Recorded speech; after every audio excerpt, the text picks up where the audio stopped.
Akenshi twibaza ibibazo byinshi kuri uyu mushinga wacu wa Pi Network, ariko mu bibazo byinshi twibaza ni kimwe n'uko natwe dushobora kubyisubiza bitewe n'ukuntu umushinga wacu wagutse kandi ukaba ubasha gushyira amakuru ahagaragara kugira ngo buri wese abashe gucukumbura amakuru ayagereho neza, amenye ibikurikira kugira ngo atagira ibyo acikanwa. Isi dutuye abantu benshi bifuza gutunga amamodoka ahenze, amazu ahenze, amabizinesi meza ndetse n'ubuzima bwiza cyane. Ibyo byose rero muri ino si tuzabigezwaho n'icyo bita digital life. Ubu buzima buri digitale ni ubuzima bwatuzaniye ifaranga rya cryptocurrency. Cryptocurrency, iyo uvuze cryptocurrency muri kino gihe twumva Bitcoin cyangwa tukumva Pi Network. Ese ni gute, ni iki cyateye kuba wakuvuga cryptocurrency umuntu akumva Pi Network kandi Pi Network itarajya ku isoko kugira ngo ibashe kuba yakoreshwa? Bitewe n'ukuntu benshi bategereranyije amatsiko ino Pi coin, niyo mpamvu ituma abantu benshi bumva ko uko byagenda kose nigera ku isoko izahindura ubuzima ndetse ikazabasha guhindura amateka y'abantu.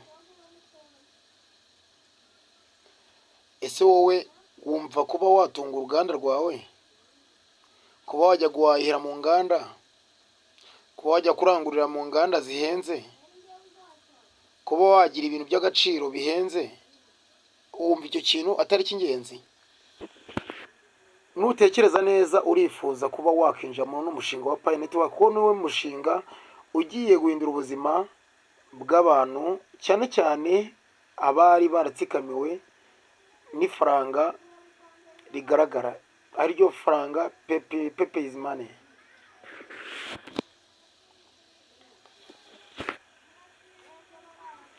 Cyangwa ibyo bita money is paper. Ayo mafaranga yabashe gutsikamira abantu benshi kubera ko ni amafaranga agaragara, ushobora no gukora bakaba bayaguhemba mu buryo bugaragara nta kibazo na kimwe kibayeho kuko wishyuwe. Ariko ikibazo cyaje kugaragara ni uko niba ushobora kwishyurwa amafaranga menshi, umuntu ukaba wayamwishyura ariko akabura ahantu ayatwara, bikaba ngombwa yuko ashobora kwifashisha amabagisi yiwe, ashobora kugenda ayatwayemo kugira ngo abashe kugegeza ku mabanki abikirizamo. Ariko wowe nujya gutekereza neza urasanga uyu mushinga wacu, wowe utuye mu iyi si dutuyeho, uko byagenda kose uzifuza kuba wakoresha cryptocurrency. Iyi cryptocurrency yaje ije gukemura ikibazo cyangwa ije kuduha inyunganizi mu buryo twatakazaga megabyte zacu, ariko ubu ngubu byaje guhinduka, aho ugura megabyte zawe ntuzitakarize ubusa, ukabasha kuzibyaza umusaruro aho dukora mining, kuko iyi cryptocurrency iyo ari yo yose itangirwa na mining. Hari benshi bashobora kuzayibona ari uko bagurishije product zabo, bakabasha kuba bazigeza ku bantu, bakabasha kubona Pi coin. Abo ngabo ntibazigera basabwa kumayininga. Ariko wowe ni iki kizabaho kugira ngo ubashe kuba watunga Pi coin zawe? Hari benshi babyibaza bakumva ko Pi coin uko byagenda kose nabitekereza mu gitondo azabyuka afite Pi coin zigaragara, ariko ntabwo ariko ibintu biri, nubwo niko ibintu bigaragara.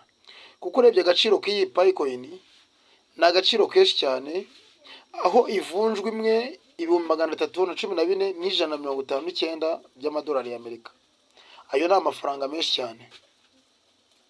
Ni ngombwa yuko mwese mubashe kuba mwabitekerezaho neza kugira ngo ubashe kugira amatsiko, ubashe kugira ibyifuzo bikuganisha mu gufungura ino application ya Pi Network. Mbaye mbasuhuje rero nshuti bavandimwe mudukurikirana aho muherereye hirya no hino mu bihugu bigiye bitandukanye.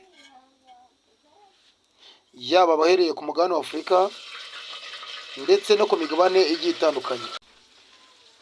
Urumva ko aho isi igana ni aho tugiye gutakaza amafaranga ya fiat money cyangwa money paper, tukinjira amafaranga yagendera ku ikoranabuhanga. Uko mwagiye mubona aya mafaranga ya mobile money cyangwa icyo twita Airtel money, aya mafaranga akora mu buryo bwa cryptocurrency, ariko aho ese ni gute twisanze dukoresha iri faranga rya mobile money cyangwa Airtel money? Aya ma wallet yose cyangwa aya mabanki niyo adufasha kuba twabika aya mafaranga yacu, aho ushobora kugendana miliyoni zirenga uzigendana mu mufuka wawe, ndetse nta muntu ushobora kumenya ko ufite amafaranga namwe. Ibyo nibyo byaje gukemura ikibazo, aho hahimbwe ifaranga bita cryptocurrency, aho habanje iryo bita Bitcoin. Bitcoin ni ifaranga ritangirwa bamayininga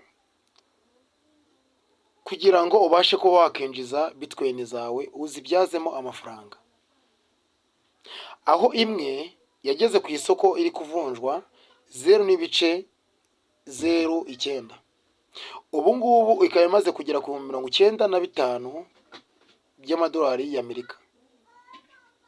Ayo ni amafaranga menshi, aho ushobora gukora imyaka irenga 20 cyangwa 50 utarayagira na gatoya. Ibyo ni ibikwereka impinduka z'isi. Izi cryptocurrency uko zigenda zigaragara kose,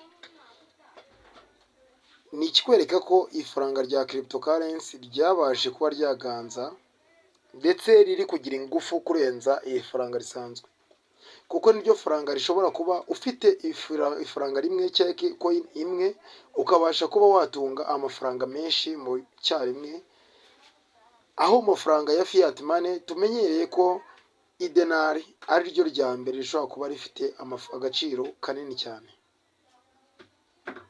Ikindi kiyakurikiye ni ifaranga cyangwa wenda icyo nakita diamond, cyangwa wenda gutunga ububiko bwa zahabu.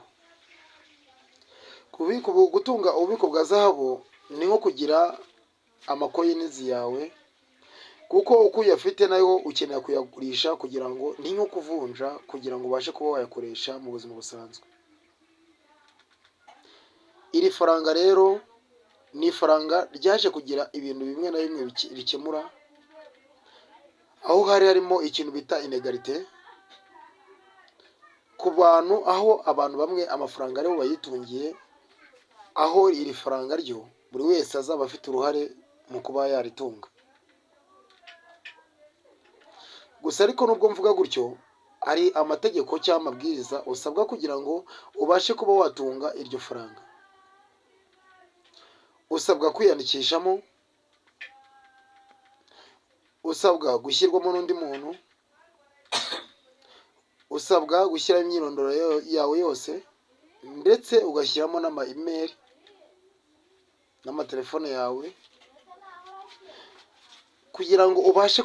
Uyu mushinga ni umushinga wagutse, ni n'umushinga waje kugira ibyo uhindura cyane. Mureke dukurikira amakuru rero agiye avugwa muri no Pi Network, aho dusanga Dr. Picoin.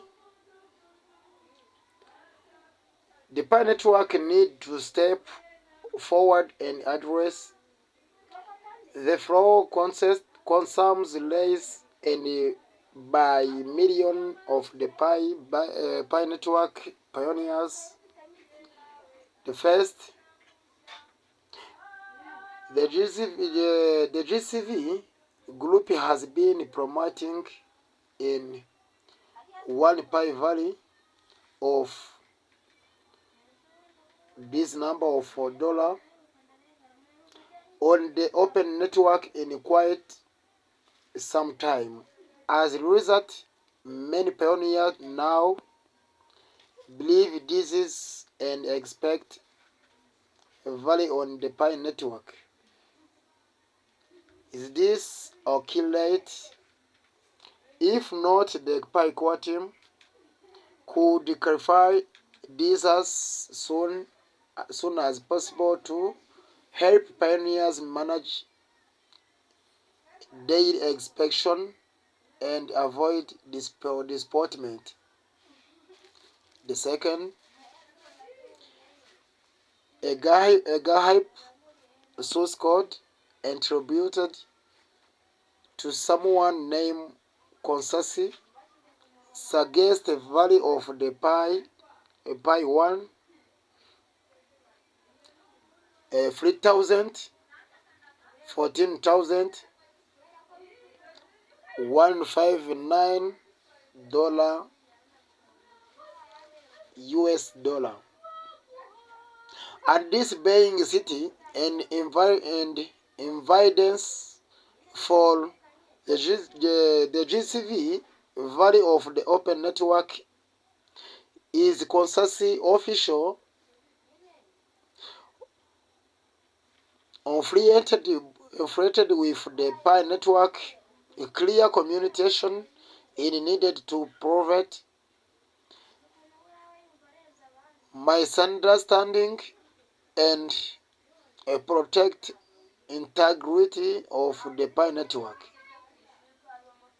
Nk'uko mugenda mubibona rero bagenda babitugaragariza, ino Pi core team ikeneye step agiye atandukanye kugira ngo ubashe kuba washyirwa mu uyu mushinga. Icyo bakeneye cya mbere na address, ikindi cya kabiri, iyo ufite address, iyo ufite icyo nakwita nk'ibikwemerera kuba umumiliyoniya, kuko d'abord iyo ufite Pi coin imwe uzaba ubaye umumiliyoniya. Kubera iki? Twabonye ko agaciro ka Pi network nk'uko twagiye tuganira muri GCV, wibuke ko tuhaha muri Pfest twakoreshaga irino GCV, aho tuba twemerewe gukoresha Pi coin 0.0 n'umubare runaka. Ibyo byaduhaye icyizere yuko ino Pi network ishobora kugira agaciro kenshi, ndetse ikaba ari ibintu byinshi igomba guhindura nk'uyu mushinga wacu ndetse no mu buzima bw'isi. Hari benshi bazi agaciro k'iyi Pi network, ni nayo mpamvu ubasha kuyiha agaciro, ariko wowe utayizi ugerageza kuyipfobya. Bakubwira ati inkomoko ya kino giciro cyangwa yenda ya zino kode bagendeyeho kugira ngo babashe kwemeza ano mafaranga. Ubwayo Pi core team yari yatubwiye ko ari twebwe kode ya mbere yo kugira ngo tubashe kuba twakwishyiraho igiciro. Kubera iki? Kubera ko niba abantu benshi babasha kuba bagenda bagahisha GCV bakoresheje Pi coin yabo, ni ikikwereka ko n'ibindi bintu bishobora kuzakunda after open mainnet.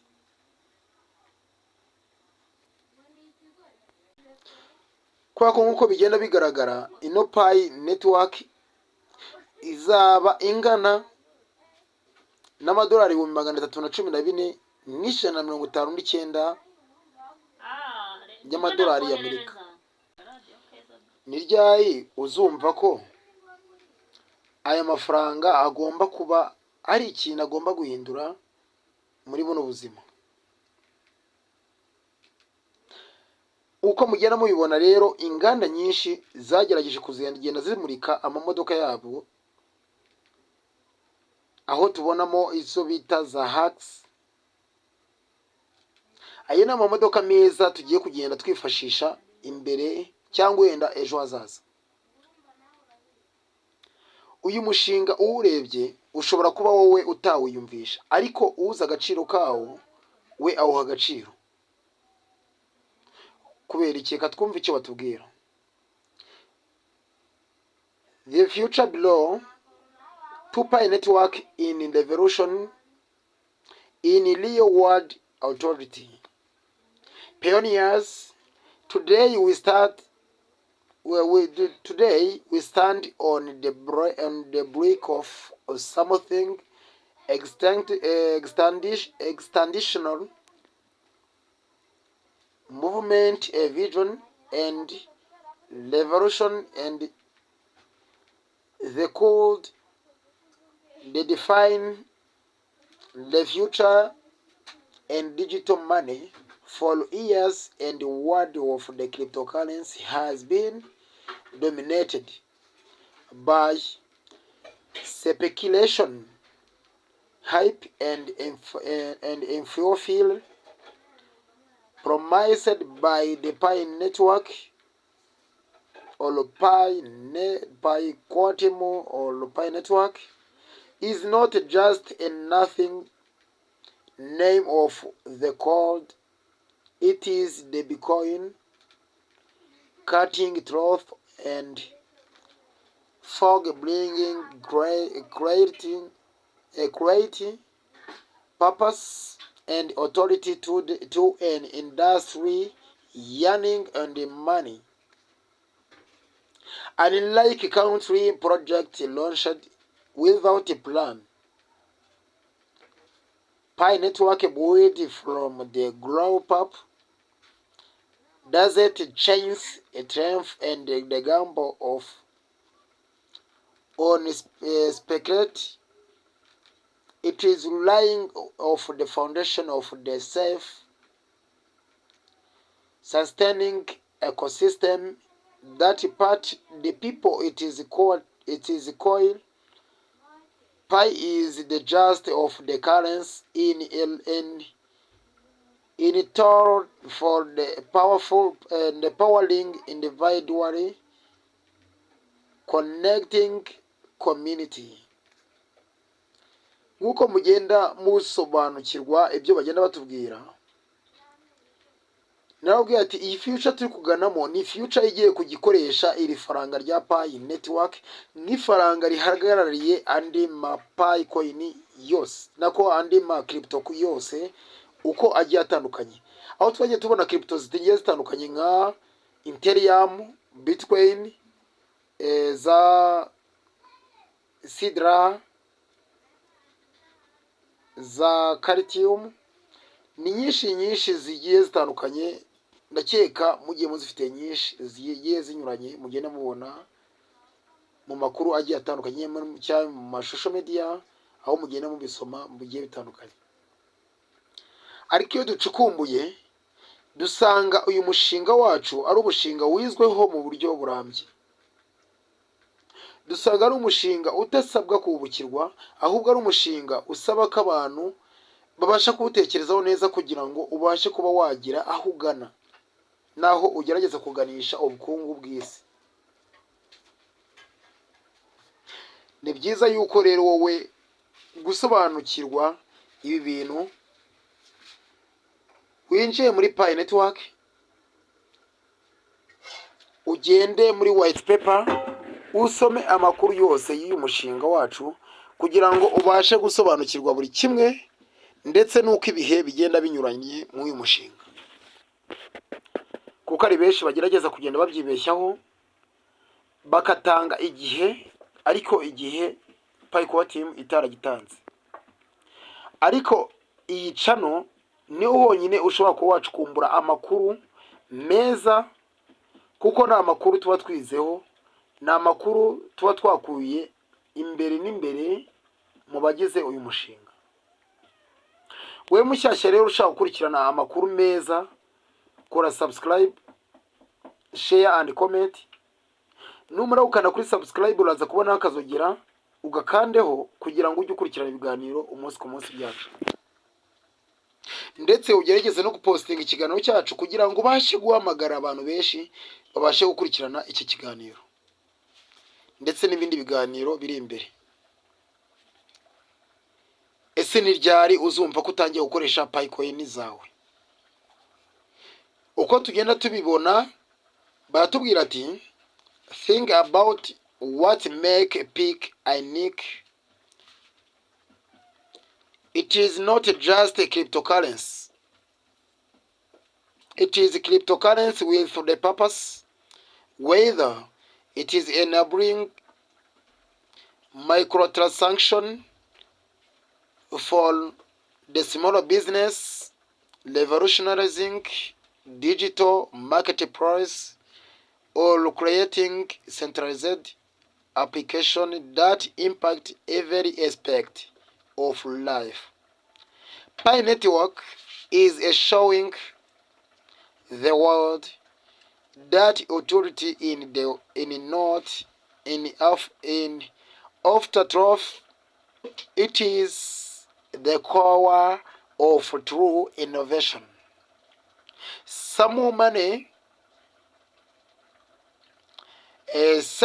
doubt and other men hesitate, but his tall and the shape of the shield, the church cap, you pioneers are the part of the movement and the fuels, except modesty and the breeding is something and etc. So niba tugenda tubona ibigiye binyuranye, akenshi nuko baba bafite umwanya mutoya kugira ngo no kwega ikiganiro.